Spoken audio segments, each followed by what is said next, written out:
Lyrics எழுதியிருக்கிறத தாண்டி 100 films 100 songs அதை வந்து நேத்தி சோஷியல் மீடியாவில் வந்து பதிவு பண்ணியிருந்தாரு. நான் அட்வான்ஸாக உங்களுக்கு விஷயம் சொல்லியிருந்தேன் நீங்கள் மேடைக்கு வரும்போதே. மீண்டும் உங்களுக்கு ஒரு பெரிய வாழ்த்துக்கள். அதை பற்றியும் இந்த படத்தில் ஒர்க் பண்ண அந்த அனுபவத்தை பற்றியும் எங்களுக்காக சொன்னோம். So Karthik Netha sir, the stage is all yours.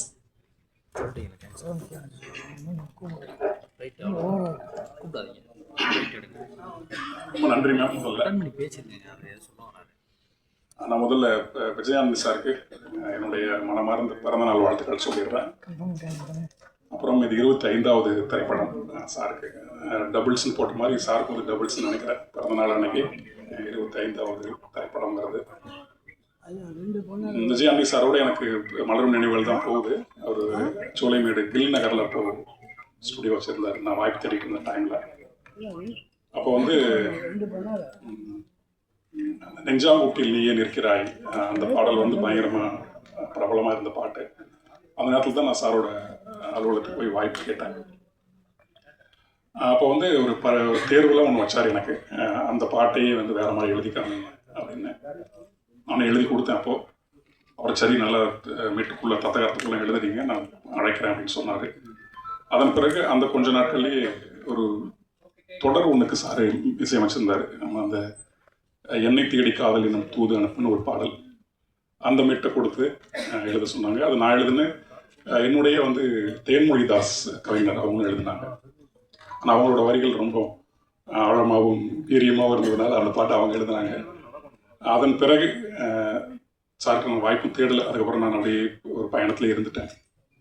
சின்ன போது நிறைய கற்றுக்கலாம் அப்படின்ற ஒரு இதில் இருந்தேன். பிறகு சார் நடித்த 2 படங்களில் நான் எழுதினேன். கொலை அப்படிங்கிற திரைப்படத்தில் அதில் சார் இசை இல்லை. அதன் பிறகு இப்போ ரோமியோ அதில் இந்த சிறு சிறு அந்த பாட்டு நல்லா வைத்து மக்கள்கிட்ட போய் சேர்ந்தது. நீண்ட ஆண்டுகளுக்கு பிறகு சாரோடு நான் எழுதுகிற முதல் படம் அது. விஜய் சாருக்கு எழுதுகிற முதல் படம். ஒரு நிறைவாகவும் இருக்குது. அந்த வகையில் எனக்கு இது ஒரு ஸ்பெஷலான திரைப்படம் தான். ஆமாம், சாருக்கு மீண்டும் என்னுடைய மனமார்ந்த பிறந்தநாள் வாழ்த்துக்கள். அருணோட மற்ற 2 படங்களை பற்றி நான் இங்கே பேசணும்னு நான் நினைக்கிறேன். அருவி, வாழ், அந்த 2 திரைப்படங்களுமே நம்ம கொஞ்சம் நுண்ணிய ஒரு பார்வையில் பார்க்கும்போது நம்ம சமகாலத்தில் வாழ்ந்துட்டு இருக்க ஒரு வாழ்க்கை இருக்கு இல்லையா, அந்த வாழ்க்கையை கேள்விக்கு உட்படுத்தக்கூடிய திரைப்படங்களாக 2மே இருக்கும்.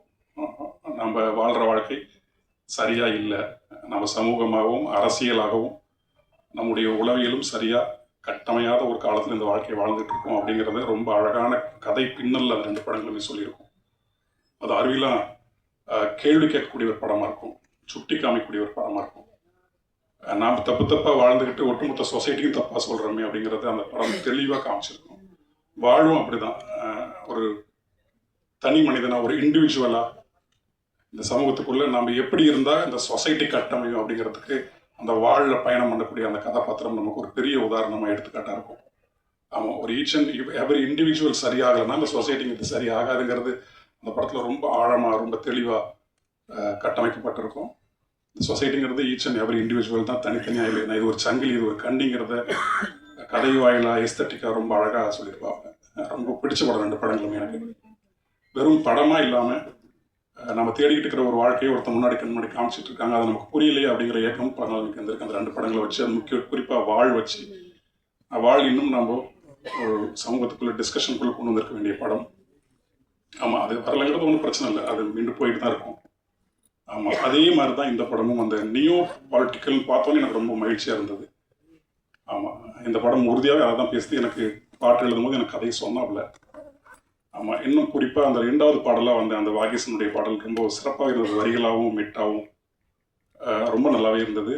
அதில் நம்ம தமிழ் போற்றக்கூடிய ஆளுமைகளான முருகனும் ராவணனும் வந்திருந்தாங்க வரிகளில். பெரும் மகிழ்ச்சி அதில். மற்றபடி நான் எழுதின பாடலை பாடின அந்த நண்பர், அவர் பேர் அனித். ஆமாம், அவருக்கு என்னுடைய மனமார்ந்த வாழ்த்துக்கள். அருண் இன்னும் நிறைய, அருணுக்குள்ள ஒரு ஆழமான, ஒரு தெளிவான, ஒரு செறிவான ஒரு பொலிட்டிக்கல் வியூ இருக்குது, ஒரு விஷன் இருக்குது. அவருடைய அடுத்தடுத்த படங்களும் அதை பண்ணுவார். இந்த திரைப்படம் பார்த்த பிறகு நம்ம நிறைய பேசலாம். ரொம்ப நுட்பமான நிறைய விஷயங்கள் இந்த திரைப்படம் பேசுது. தின்சா, அன்பு தம்பிக்கு என்னுடைய மனமார்ந்த வாழ்த்துக்கள். முன்னாடி மனிதர்கள் படத்தில் நாங்கள் பண்ணியிருந்தோம். ஆமாம், நிறைய அருமையான நாம் வாழக்கூடிய இந்த நிலத்திற்கு ஏற்ற திரைப்படங்கள் நிறையா வந்துட்டு இருக்கு. அதுதான் ஆக்கப்பூர்வமானது நான் நினைக்கிறேன். Regional films are always universal films நான் நம்புகிறேன்.